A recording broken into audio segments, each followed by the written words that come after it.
Okay, grinder na ayaw umandar. Bigla daw tumigil, so try natin gawin. Ayan. Bagong dating lang.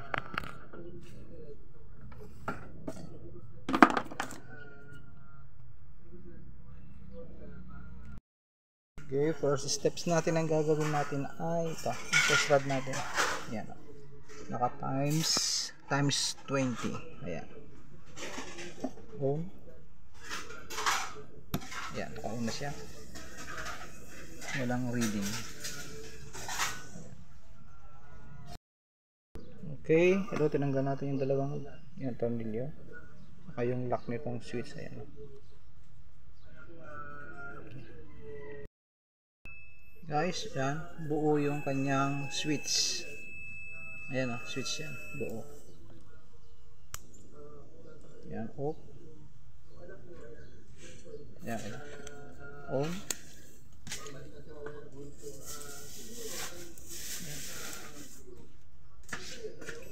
Yan. So, ang next na gagawin po natin ay itong kanyang plug. Ayan po. Ito. Ayan. Ayan. Test natin yung pinakadulo. Dulo-dulo lang po yan. Kasi kung minsan nasisira yung kanyang plug. Ito. Or ng lost connection. Ayan.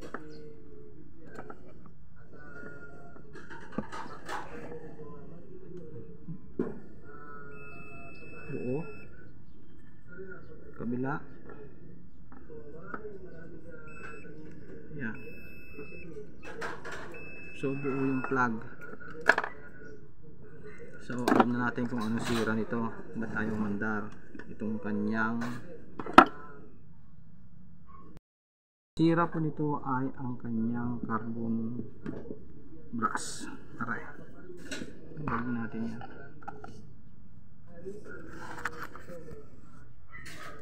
Yan.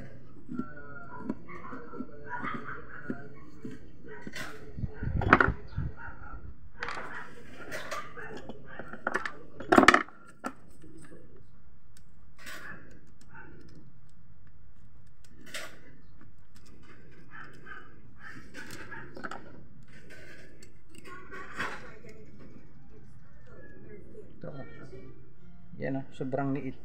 Maliit na yan. Dapat po niya mahaba. Hindi na maabot. Ayan o. Yan, okay. Ganyan lang po yan. Pagtanggal lang, madali lang. Dito lang.